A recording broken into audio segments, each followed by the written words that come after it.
morning.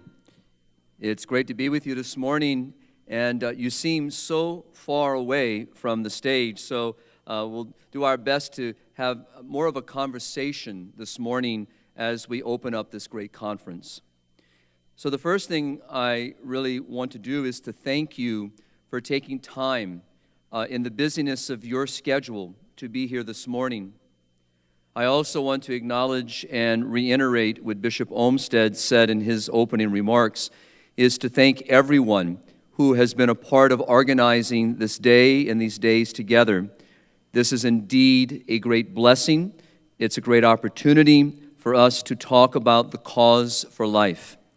So my task this morning actually is simple, is just to set the stage for us, to set the conversation of what we hope to accomplish these days together. The first really is what Bishop shared with us this morning in his homily, in reflection of his own family, and talking about the language, or if you will, what's happened in the mind and the heart of people today in the sense of life.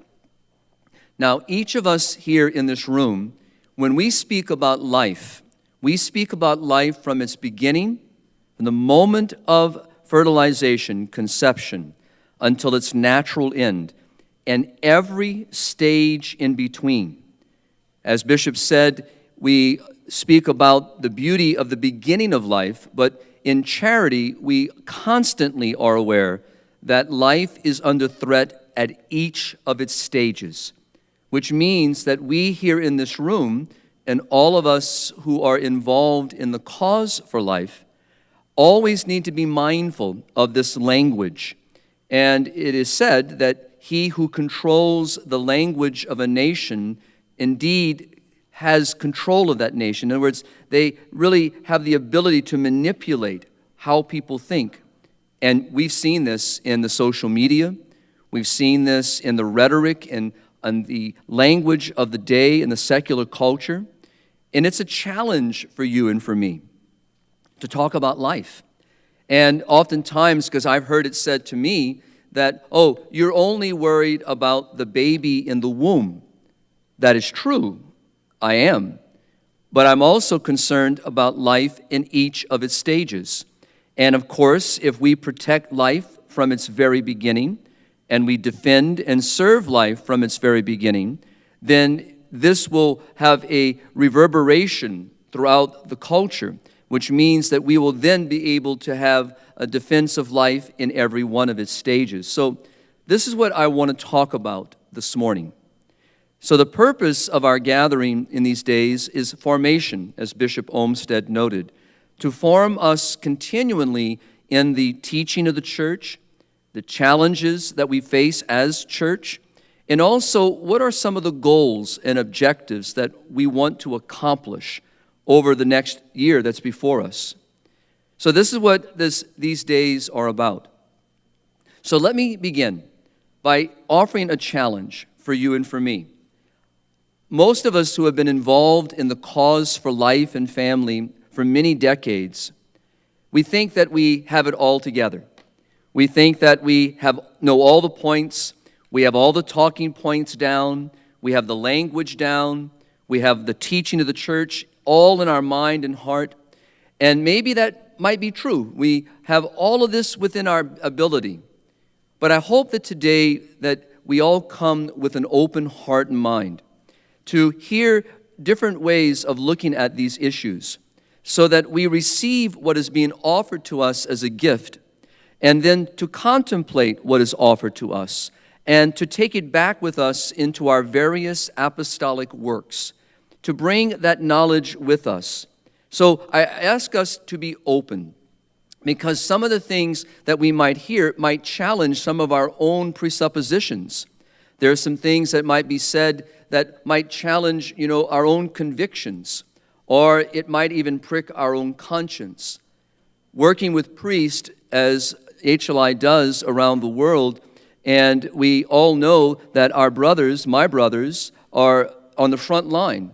And many times I hear from my brothers in the field that preaching the cause for life and family has brought them great difficulty, has brought them many sufferings, letters of hatred, insults after Mass, especially when they preach the full spectrum of the Church's teaching on life and family, particularly on the issue of contraception and abortion, on the issues of homosexuality, the issue of euthanasia, on the issues that we see in the scientific culture today, in the issues of cloning and genetics and so forth. And so many of my brothers feel not intimidated, they just feel that they're constantly under assault, and they don't know at times what to do. And I heard recently in a trip to New Zealand where a priest told me confidentially away from the conference, and he said to me, "Father, I get so much hate mail." And he says, "I'm afraid to talk about the issues." And this is not uncommon. And even among some of our bishops, we hear the same thing, that when they raise issues within the public square, when they write pastorals or write letters within their own diocesan papers, that they receive so much hostility that it causes for a moment to think, is this worth it? And of course, we know the answer. It's always worth it. But it still is a reality. And each of us in this room, in some way, has been in that moment. Each of us has felt, especially for any of you who do sidewalk counseling. And I've been out there where people have spit at me, cursed at me, have been very, very intimidating toward me, trying to provoke me, and it is a very uncomfortable place. But love demands that we stand there. Charity demands that we give of ourselves. And this charity, this love, knows no boundary. And it requires us to really actualize the gospel when our Lord says to us, "Love your enemy, pray for your persecutor." And to stand there or to be in moments that are very uncomfortable requires us to have a deeper sense of love. Love that we have felt from God, knowing His mercy and compassion, and then we in turn, in that same love and compassion and mercy, wish to extend that to my brother and my sister, even to those that may not share the same view. But nonetheless, it is a genuine feeling. And oftentimes in my travels, I have found that many of my conversations are like giving a pep rally, is to remind the priest, to remind those working in the cause for life, even religious men and women. And even with great humility, I have had the opportunity in working with some bishops in different parts of the world, helping them in these moments. And I am reminded of the beauty of what it means to be a brother, to be a sister in the Lord, how we are indeed sojourners, that we share in this work, that we are part of this work together. I do not stand alone, and neither do you. We are not alone in this great cause. And John Paul II, in his wonderful encyclical that we are all so familiar with, that Bishop noted this morning, he talks about a great campaign.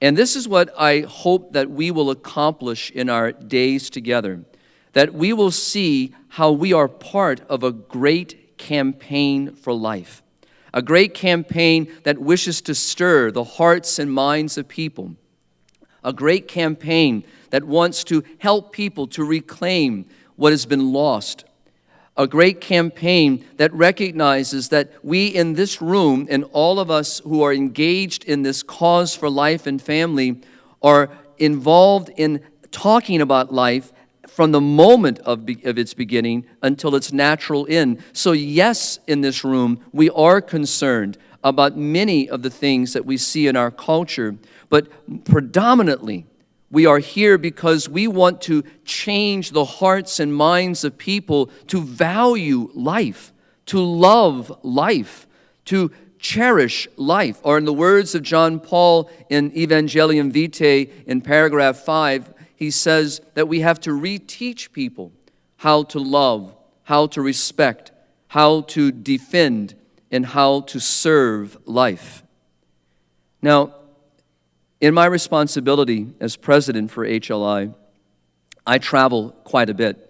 I am in many different countries and different environments. And having been raised in South Louisiana, and Bishop this morning talked about the size of his family, my mom and dad were able to have 2 children. My mother was told that she would not be able to have more children. I came along pretty quickly after their wedding. My brother about 8 years, almost 8 years later. But my mom and my dad came from very large families. My father is one of 17 children. My mother is one of 11 children. My dad's dad was one of 13 children, and all 13 had at least 13 children. I come from a large family, a generous family. And the generosity spoke for itself. They were very much open to the beauty of life. And I was very fortunate to be raised in a Catholic culture. As a matter of fact, in my early childhood, I thought everybody was Catholic. Because everywhere I went, it was people that I saw at Mass. Even for myself, who never attended a Catholic school until I eventually went to seminary. All of my upbringing was in the public system. But all of the people I knew, I saw at Sunday Mass. The principal, my teachers, the staff, the cooks, the janitors, they were all there. And I was very fortunate to be raised in that culture, in that mindset, and in that language. In my early childhood, in my adolescence, in those same classrooms, we prayed together. We prayed before meals in the public school. Many of these same people were very active in the parish works. Many of them were very active in the charitable works of the parish. As a matter of fact, and think about this, in today's culture, how things have so radically changed. I'm only 52 years old, and I've seen this radical change in the very short span of my life. I remember, and you won't know the name, but one of the older gentlemen that was kind of like a grandfather to me, he would take me with him on visiting the sick and the elderly of the parish. And this happened very early on. I was probably around 10 to 11 years old. Now I want you to imagine this gentleman and his wife going to my parents and saying, "Gary and Rhoda, I'm taking your boy with me for the day, okay?" And off I'd go. Now, Sebi and and Maribel were not family. They weren't relatives. They were just fellow Catholics in the parish. And my dad said, "Enjoy your day." I think parents today would have a very hard time letting their child go. But I will tell you, what Sebi and his wife and many others did is left an indelible mark upon me. Because what they did is they showed me the gospel of life at work. They showed me what it meant to love, to respect, to defend, and to serve life. They reflected the gospel. And this is something that each of us has to think about. How do we reflect the gospel of life? How do we, in every aspect of our day, bear the gospel of life in our own actions, in our own attitudes, in our own words, in the way we treat others? As I mentioned in my travels, I was recently in an airport in Europe and was moving from gate to gate. And in one occasion, as you know, for those of you who travel, airports love to change gates at the last minute. And they don't put them side by side. They change terminals on you. And so this one was a complete terminal change. And so people are hastily moving. And the lady next to me, walking hastily, she tripped and she fell. No one stopped except me. I was the only one that stopped to help her. Everyone just continued to move along. Some even walked over her. Some even tripped over her. Some people just were angrily, bothered by the fact that she was on the ground. This is the challenge of our day, is it not? People don't see people anymore. They don't see the human person. They don't see the human face. They don't recognize the gospel of life right in front of them, alive. They don't see the dignity and the beauty. They don't see the imago Dei. They don't see the indelible mark of the Creator on that soul. They don't acknowledge. Sometimes it's not malice in the sense of a thought that they don't care. It's people have become indifferent toward other human beings. Think of Mother Teresa and her reflection on the culture of death and how she talked about a nation that builds its own prosperity on the death of children. Think about our nation. Bishop talked about it this morning. The million plus children that are murdered every year in this country so that people might have what they want. They might not be inconvenienced. They might not be embarrassed. Whatever the circumstances that brings them to that decision, but it's on the back of that little child. It's at the death of that little child who didn't ask to come into the world, but nonetheless, no matter the condition or circumstance, was brought into life and is a life that deserves to be loved, respected, defended, and served. And yet our nation, just recently in this cycle of election, think about what was really at stake here and think about what was really being defended. In the midst of all the rhetoric and all the pundits, this was an issue about life. It was about defending the right, so-called right to abortion. It was about defending the right to my own choice. And sadly, many people succumbed to it and continually fall into the rhetoric and language of the culture of death. My friends, this is what our challenge is today. This is what our challenge has to be.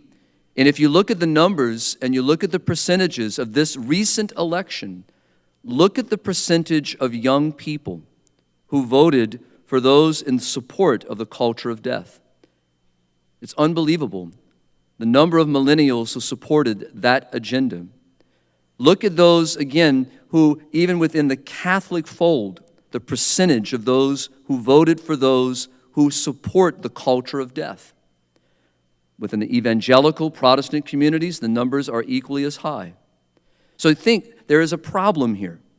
There is a mindset that has been almost concretized, almost set into concrete, that's hard to break down. But it requires each of us in this room to recognize that we ourselves have to be part of that change of language, that we have to be part of the change of what it means to transform a heart and a mind, that we have to be part of a language that is about love and about life and about defending and respecting and serving, and that each of us in this room, as a reflection of the gospel of life, a reflection of Christ himself in the world, is how this transformation is going to occur. And if we can bring more and more people into this great campaign with us, we will see the transformation. But just so that we understand how difficult, and I don't want this first presentation to be a gloom and doom, all right? I'm not a pessimist, all right? I want us to understand the difficulty, and I know that you do, people who have been in this work for many years. But let's look at Ireland and show how difficult the task is in our own nation by looking at what's happened recently. In 1979, when John Paul II visited Ireland for the first time as pontiff, you might recall that visit. In that moment of time, meeting with young people, he said to the young people then that the future of Ireland rests in your hands. Now let's transport into time. What happened 2 years ago with the referendum on same-sex union in Ireland? what just happened recently with the referendum on the Eighth Amendment. And if you look at the video and you see the young people in droves dancing in the street, in exuberance over the fact that they have changed the law, the potentiality of that law, and have welcomed into their country the murder of children. Now, let me put it into perspective a little bit more. I'm 52 years old. If the Lord had called me to married life, I would have been probably, if I were a youth in Ireland, a Catholic youth in Ireland, I would have been there in 1979 as a young adolescent, listening to the words of the universal pastor of the church. Now, transport in time. The young people dancing in the street, if I had married at the age of 18, 19, 20, those would have been my children, the age of my children, if that would have been my vocation. See, that puts it into perspective. Something has happened over the last 50 to 60 years where we've lost a sense of the right from the wrong. We've lost a sensitivity to truth and to goodness and to beauty and to justice. We've lost a sense of what it means to be a people of God and what it means to defend the defenseless, to speak on behalf of the vulnerable. We've lost a sense of what it means to love our neighbor. Who is my neighbor? In a way, we have become, as a culture throughout the world, in this spread of the culture of death, we've become like Cain. Who is my brother? This is what we've embraced as a culture. And this is what people celebrate. This is what sadly happened in Ireland. And I'm watching the same thing unfold in the Philippines. I'm watching the same thing unfold in many Latin American countries. I'm watching it unfold right before my eyes. An example of that would be in the Philippines, in Manila, where in 1960 the average family was about 7 children. Today that number is barely holding at 2. And you look at this, and this young lady sits with me where I normally stay when I visit the Philippines, and I've been there now 11 times. And the young woman sits with me and she says, "Father, pray that I can find a good, holy Catholic husband." I said, "Absolutely, absolutely." Then she said, "And pray that once I find a good Catholic husband, that we will be able to have at least 2 children." And I said to her, "Why 2?" I said, "I've sat with you for many times, and you talked to me about how many uncles and how many aunts you have, how many cousins and relatives you have. Why 2? She says, "Because that's what they teach us in school, that we need to be good stewards of the world by only having 2 children. Let me put it into another perspective. There is in Rwanda a young couple that we just had a privilege of meeting, the wonderful Mark and Victoria, and in this wonderful couple has 7 children. Now in Rwanda, what many people don't realize is they think of China and they think of India and they think of the one-child policy, or they think now what people have come to believe in China as a 2-child policy, which is not completely true. It's still with permission from the government to have a second child. But in Rwanda, you have a 3-child policy. And so this young family that has more than 3 children is mocked by their own friends, mocked by even fellow Catholics who look at them as being not good stewards. So you can see the mindset that's occurred. And we realize that this is the challenge of our time. And, you know, I will be very honest with you. When I pray before the Blessed Sacrament, maybe like you can relate to this. Oftentimes I have many lamentations, many prayers to pray. And sometimes I say to the Lord, you know, why could not I have been born a few decades ago? And the family structures that were so beautiful. It would have been an awesome time. Memories of my grandparents' generation and the beautiful love of family, the love of faith, the love of neighbor.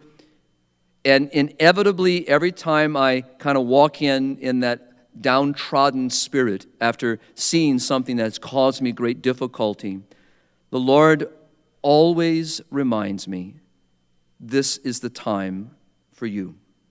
This is the time. This is the moment where He has permitted me to be in this wondrous moment of life.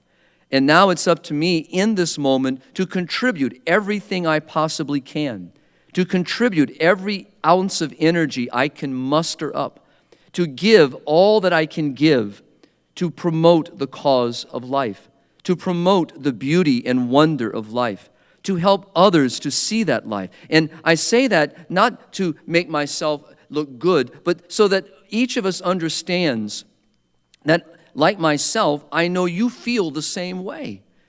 And you feel the same burden, and you feel the same heaviness on your shoulders. To stand before the Lord one day in that moment of judgment, and to be able to know that we have fought the good fight, have run the race, that we did everything we possibly could do, is what we want to be able to offer to God. That we want to be able to say to Him, I did everything I possibly could in cooperation in your grace. This is what I want to be able to offer to God. And I also want to hear from my loving God what you and I know also want to hear. Come, my good and faithful servant. We want to hear the welcome. But I also know that I have to answer the question, what did I do for the least of His people? What did I do to help bring about a change? How did I contribute my energy, my skills, all that the Lord has bestowed upon me? What have I done? And so I pose that question even to you and to our audience who's listening. What have we done? And so that we really grab hold of this, I'd like to make reference to Cardinal Robert Sarah's book, The Power of Silence. And in that wonderful book, he talks about Angelo Camastri, now Cardinal Camastri. And there's a beautiful reflection in the book. And then Father Camastri, who had a great love for Mother Teresa of Calcutta, had a great devotion to the work of Mother and the sisters. And he wanted so desperately to meet Mother. And so he called the home and asked if he could meet Mother. And the sister who answered the phone very gently and lovingly said to Father, Mother doesn't have time, sadly, Father, to meet with everyone, though she would be more than happy to meet you. Her schedule does not allow. But Father persisted, and the sister persisted. And there was no resolution. So Father Camastri decided he would drive to the house, and he would knock on the door. And so one of the sisters answered, and he said, I'm here to see Mother. Father, Mother is in prayer, and Mother doesn't just receive people so easily because it would be too many. I would like to see Mother. And so eventually Mother would come to see him, and they would have a conversation. Now, it's a long passage, but I'll make it as short as possible. So in the conversation, he says to Mother, I want to be the priest that God wishes me to be. I want to follow your example in the service of God's people. What should I do? And he said, Mother said to him, pray, and be obedient. And as I will talk about tonight in the gala, quoting the Gospel of Matthew, the young man that came to Jesus and said, what must I do to inherit everlasting life? Father Camastri, thinking that he's doing everything possible, he says to Mother, I do all these things. And Mother, very strongly, with a face, and as the Cardinal Sarah makes note of from Father Cardinal Camastri, that she looks intently into the eyes of Father, as if to chastise him. "You must do more," she said. "There is never, ever enough." Now, maybe that's not what we want to hear in here, because maybe we're thinking, what more can I do? How much more time can I give? How much more effort? How much more resource? How much is enough? Well, Mother Teresa's answer to that would be what? There's never enough. There's never enough. And this is what we have to bear upon our own shoulders today. We in this room who are leaders in our respective ways, in the Life and Family Campaign, there's never enough. And we have to go before the Lord, wanting the Lord to fill the cup, wanting the Lord to help us to see what more can we do. It cannot be my will being done, but His will.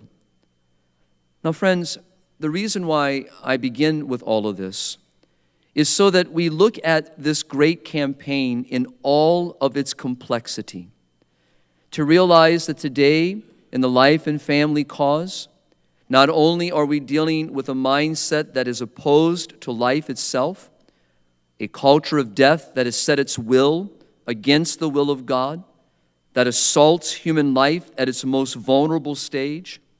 We see this on a global scale. But with that, we see the assault on marriage. We see where the sanctity of the holy institution of marriage is now in the scope of the culture of death and has been for some time. But also we see how today, because of false catechesis and dissent from church teaching, how people have fallen into the trap of tolerating evil, as we see today very sadly in the promotion of same-sex unions, and people accepting this, thinking that this is legitimate, this is a good thing, calling something in its lifestyle which is opposed to the will of God good. And this is something that is not only offensive, but it's something so detrimental to our culture and to our family life. We see the assault on the aged and the sick and the handicapped. If you've been following the global news, look at Charlie Gard and Alfie Evans, and you see another example of parental rights being rejected. And we see young children being denied life and care. We don't have to go too far.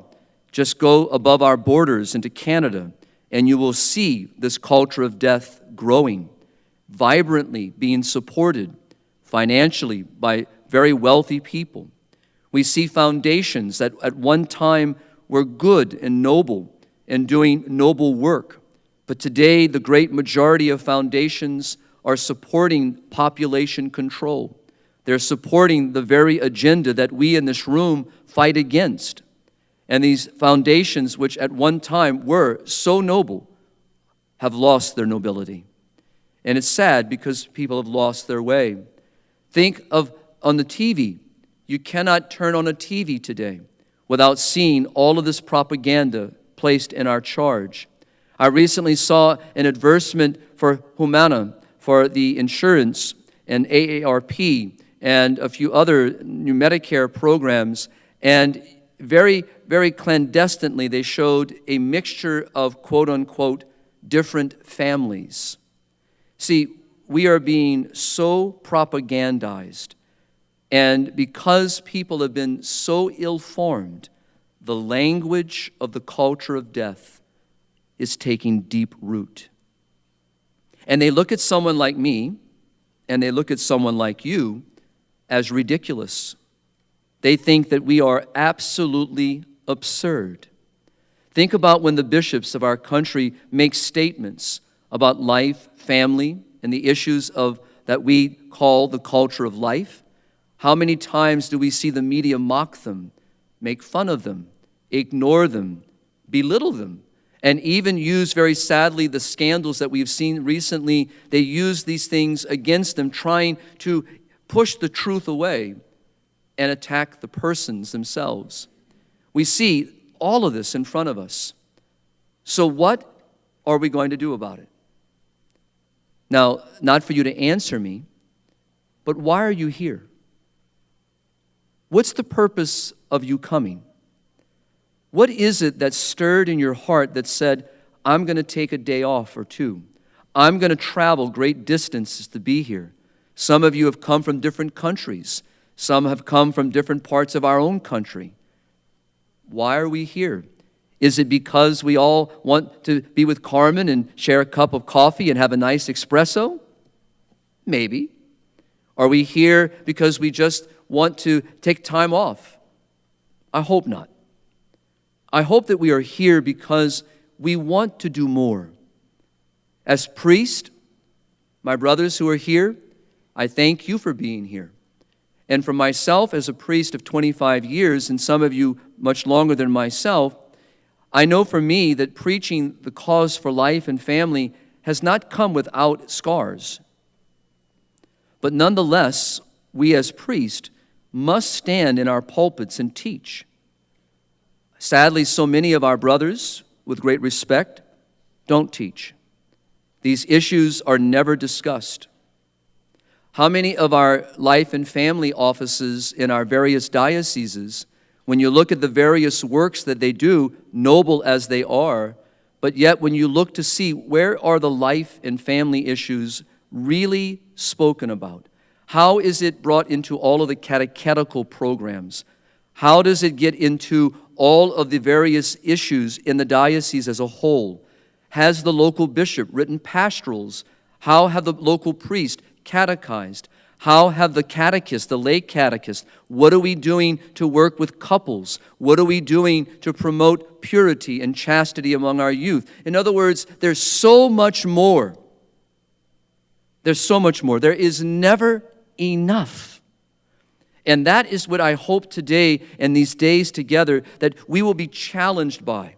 And to realize that the reason why we are here and why we are fighting this noble cause is because we see something of great nobility. We see goodness. We see beauty. We see truth. We see the need for justice. We see the wonder of what life can be. And each of us has said this in some way or another. Imagine if this country of ours, our beloved country, defended life, that we as a country did not tolerate disrespect for human life. Imagine if every life, no matter how that little life has come into being, was protected not only by the law, but by the heart and mind of every person in this nation, and that we as a nation understood that life is precious. This nation would be different. Look at the division of our nation. Look at the confusion of our nation.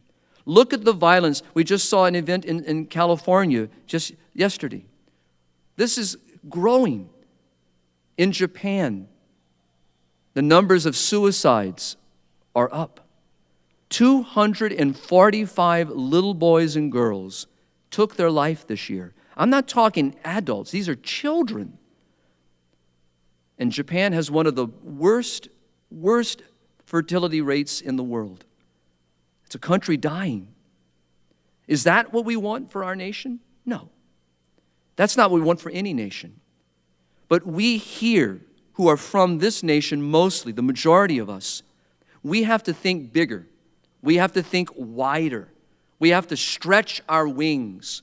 We have to stretch our minds. We have to stretch our hearts.